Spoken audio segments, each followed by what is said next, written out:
This episode of 100 Not Out proudly brought to you by the 2017 Greek Island Longevity Retreat to Ikaria, the island where people forget to die. To find out more and to join Damien, myself, and an intimate group of 100 Not Outers, go to www.100notout.com. That's 100notout.com. Registrations close in January, so be quick. TheWellnessCouch.com, streaming wellness into your lives. Welcome to 100 Not Out, featuring your hosts Dr. Damien Christoph and Marcus Pearce.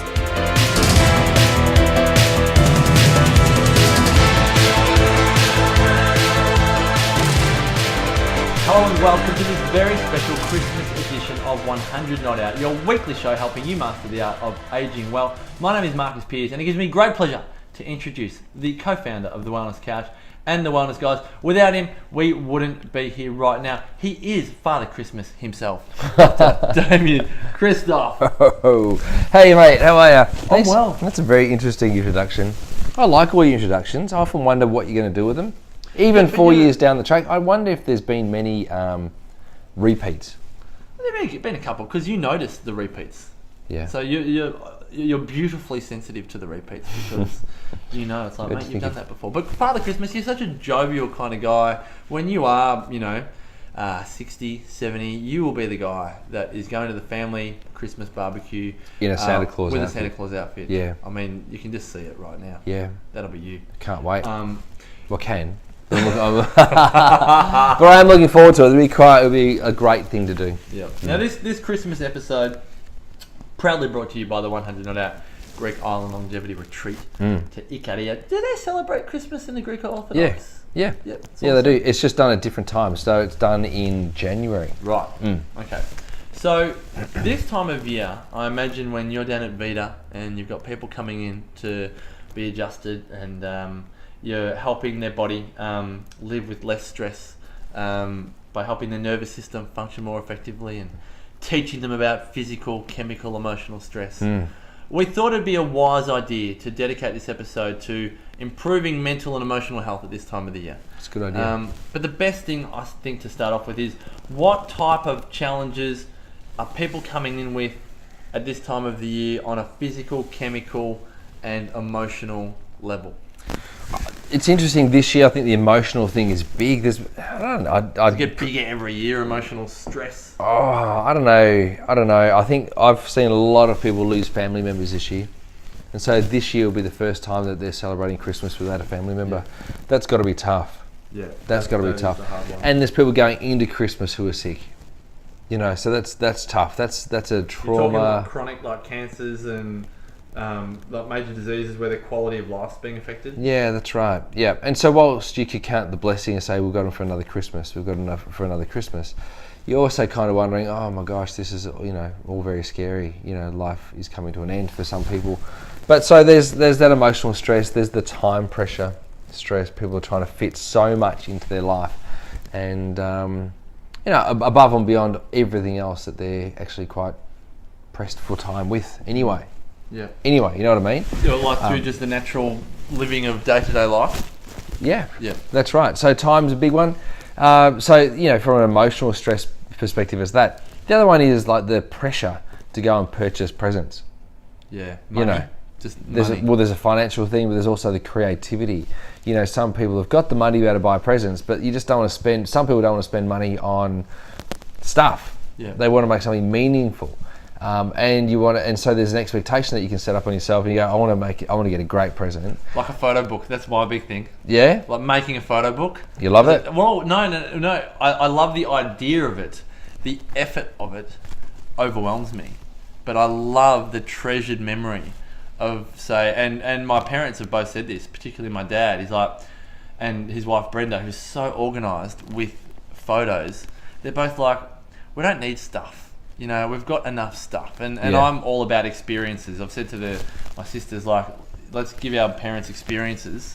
Whether it's dining vouchers, holiday vouchers, or whatever it is, rather than stuff. Because Dad doesn't need any more aftershave. Doesn't need any more shirts from Country Road. Doesn't need any more slacks. Do you know what I mean? Yeah, totally. And they've both said, like, we don't need stuff. So the discussion was around, say, a photo book, because they'd like to see. We obviously live in different states. They like the pictures of the kids and all the rest of it, and I love that. Yeah, me too. But gee whiz, it takes a bit of time.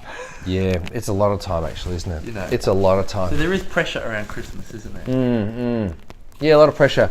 Pressure to please, pressure to perform. You know, there's Christmas lunch. You know, last year we had, 48 people over our house for lunch. We did a whole podcast episode on that one. Oh, far out. Well, this was all packed in here because it was so hot that day. It was like 38 degrees, 40 degrees, and the wind was blowing. Outside. The wind was blowing from the north. It was full on. So, you know, that was pressure, and, you know, potentially upon reflection, a little bit of extra stress because we did do breakfast that morning as well for Amber's family. So that was full on. So, but there are people out there that are preparing, you know, Christmas Day for significant others. And so these are all stressors, emotional stressors. From a physical stress perspective, we're coming to the end of another year. You know, you and I just did a podcast on weight loss, you know, and that's a physical stress. So yes, putting on the weight is a stress. Equally, losing the weight is a stress, you know, and whilst it's detoxifying and it allows you to, you know, decrease the risk of diseases long term, it's still stressful to have to go through all of that. And then there's the alcohol equation at this time of the year. There's lots of celebrations. It all starts in Spring Carnival, you know, down here in Victoria. You know, it kind of gets going, you know, it's this whole alcohol, you know, requirement. There's a thing though, like, it just seems to never stop. Where? Like, here in Melbourne? Oh, there's always just... There's an event. There's just always things. So I love what our great chiropractic friend Liv Gleason said once. It doesn't matter so much what you do between Christmas and New Year's. What matters is what you do between New Year's and Christmas. Yeah. And I think nice. If we had that philosophy... What a great mindset around that. It's absolutely. Good. Because like you said, you know, there's pressure that people don't want to put on any weight over the period. Yep. And there's pressure that people are trying to lose weight around this time of the year. And both of them are stress. And then you spoke about the emotional pressure, and I was like, that becomes too much for people, which often begins with mental pressure, like, say, food requirements. We've got 20 people coming over. Oh my gosh, what are they going to eat? What are they going to eat? What are they going to eat? Gluten-free, vegan, paleo... Salicylate-free, autoimmune, paleo, immune. Oh my gosh. So... all of the stuff. We get them all. FODMAP in my family. Got everything in my family. Yeah. Lactose intolerant. That's true. Nut-free. We have got nut-free. Yeah. We have got gluten-free, lactose, nut. Yeah. Paleo, vegan, vegetarian, which is, you know, if you eat lots of vegetables, you're vegetarian. Yeah. We've got 7 of the big ones. So it starts off as a mental stress, like, okay, how are we going to figure this out? What meals are we going to cook? But when that mental stress becomes too much, then there's like an emotional breakdown. Do you know what I mean? So the mental stress becomes emotional stress. We start crying, we get angry, we might become inwardly reserved, but we're just resentful to the world for this time of the year and how hard it is. Yeah. And so all of those triggers become all too much. And that's why I think this episode is really important, because at some point we must have to sit back and go, hold on a minute, like, I have such a rich life. Whether it is that I have maybe just one more Christmas with a significant other, whether it is that this is the first Christmas without a key person in my family. Yeah. Sometimes those challenges do bring even more gratitude for the life that we have. Like, for example, as you know, my Auntie Maureen passed away recently. When you said that about you've got a lot of practice members that will have the first Christmas without a person. Yep. Ideally, around the McLeish family, it'll be look at the incredible legacy that Auntie Maureen's left. Yeah. 3 beautiful children. Yep. A great husband. Yep. You know, we wouldn't all be here without this incredible human being. Obviously there's going to be tears, there's going to be sadness, but you'd also like to think at some point there'll be a great depth of love and thanks for the life that she lived. Yeah. That is why Christmas for so many people is a rich experience, whether it's in stress or whether it's in success, for want of a better term, because it brings up so many different emotions. Yeah, oh, it really does. It really does. So some of the ways in which people can cope with these sorts of things, Marcus, let's talk about that. I reckon conversation. Yeah, conversation is definitely one. Yeah, and perspective, right? Yeah. Yeah. Just actually having, like, so much Christmas conversation. I don't know what it's like with the Christoph family, but I know that sometimes conversation can just be, not to say PC, but like, I mean, I thrive on D&Ms. Love it. Yeah. But maybe even more now because we live a distance away from family. Yeah. Like, I don't really care about the weather when I'm talking to my mum and dad. Like, I want to know, like, really, like, how you going? What is going on? What is going on? What are your next plans? Yeah. Yeah, Like, everything. how's the year been for you? Open Like, the book up for us. Yeah. And Yeah. that can be hard because you can't just demand that from people, you know.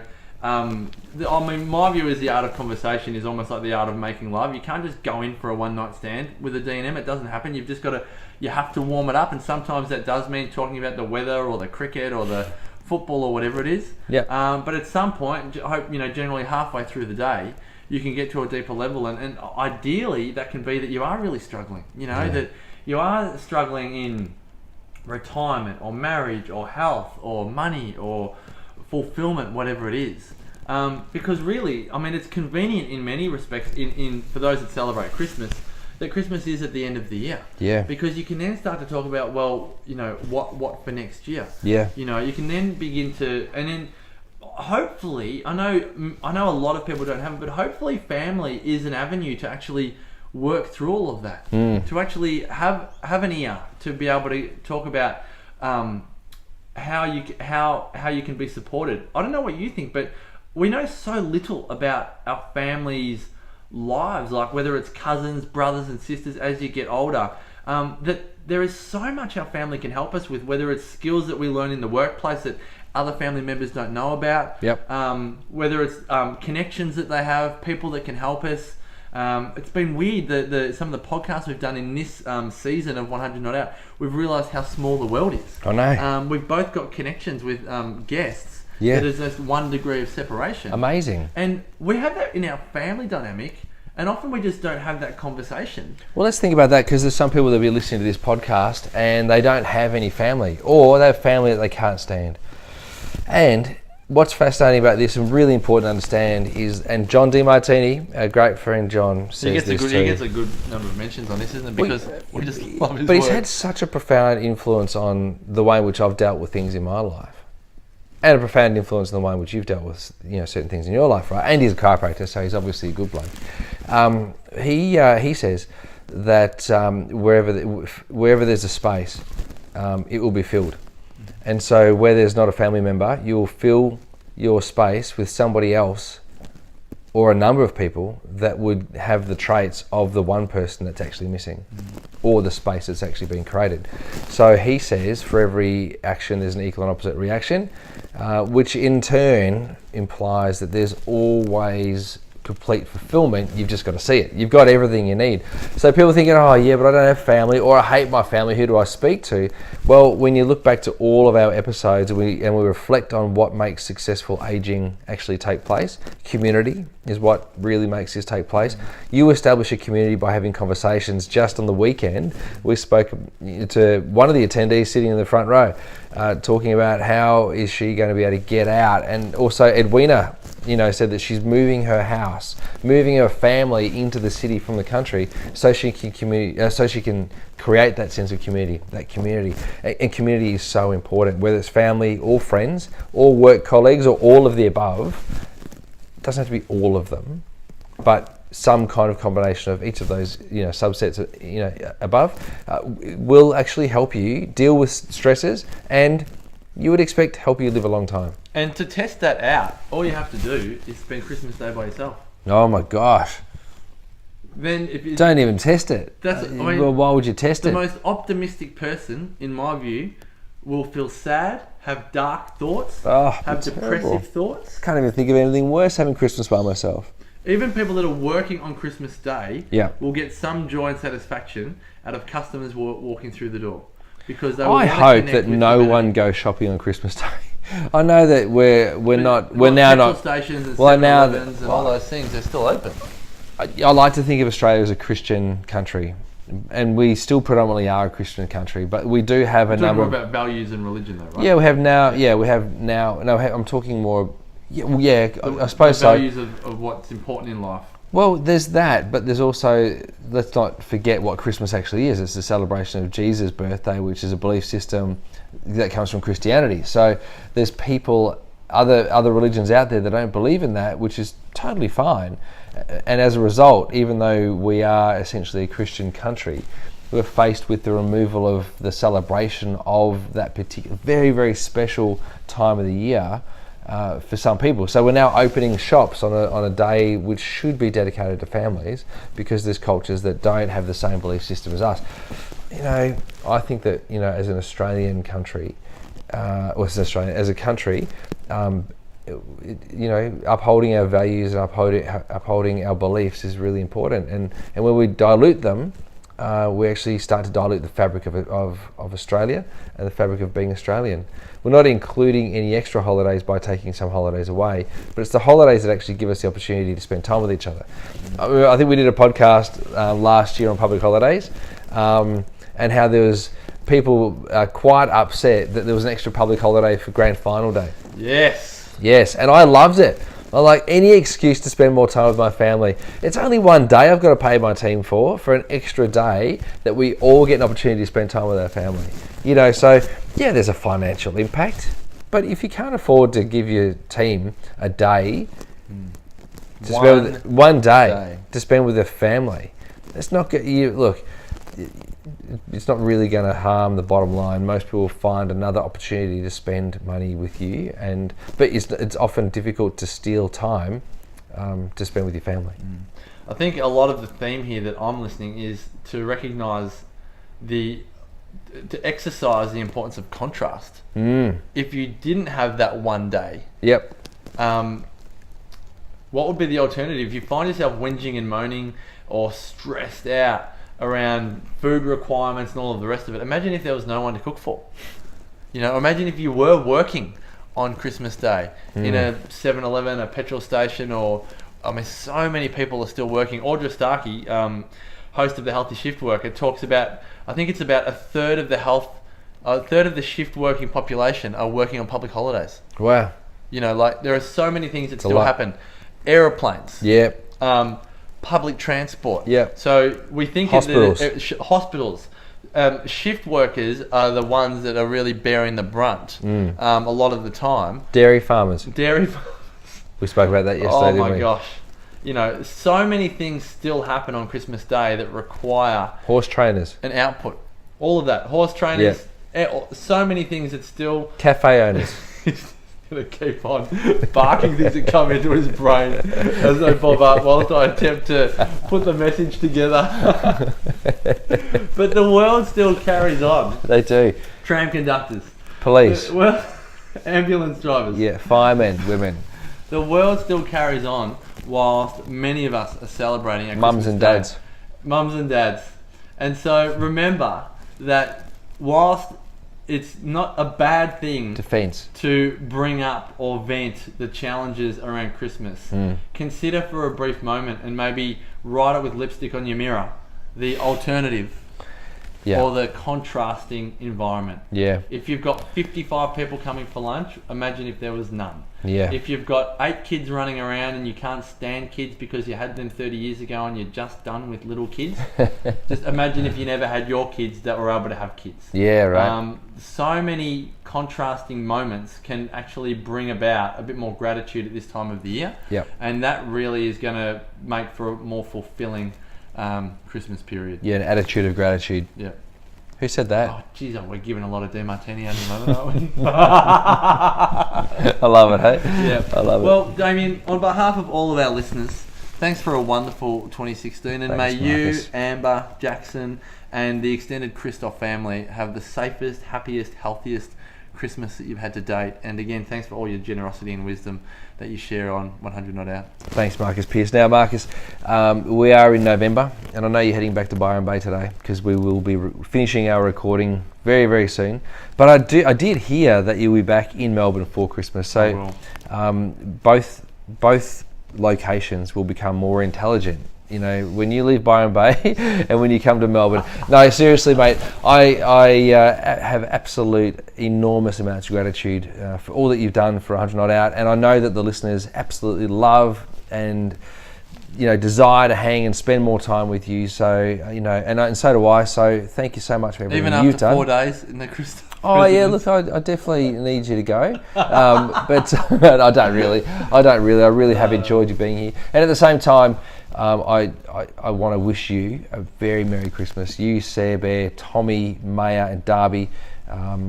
Is it Tommy's first Christmas? It is Tommy's first Christmas. Wow, Yep. Far out. So that's big, and so celebrate it. Get great family photos, treasure it. Put the family photos in a photo book, and share that message. Thank you so much. Merry Christmas. Damo. And to all of our listeners, a very happy and healthy Christmas to you, your families, your friends, and everyone in your community. Thank you so much for your support of 100 Not Out. We'd love to continue the engagement. Go to thewellnesscouch.com/100 Not Out, at facebook.com/100 Not Out. Spell it all out though. DamienChristoph.com for more info on Damo, and to connect with myself, go to marcuspierce.com.au. Remember, as always, over Christmas and beyond, continue to make the rest of your life the best of your life. This has been a production of TheWellnessCouch.com. Check us out on Facebook and join in the conversation on Facebook.com/TheWellnessCouch. Subscribe to each show on iTunes and check us out on Twitter. The Wellness Couch, streaming wellness into your lives. Whilst the Wellness Couch presenter endeavor to provide accurate and helpful information to their listeners, these podcasts cannot take into account individual circumstances and are not intended to be a substitute for health and medical advice from a qualified health professional. You should always seek the advice of a qualified health professional before acting on any of the information provided by any of the Wellness Couch podcasts.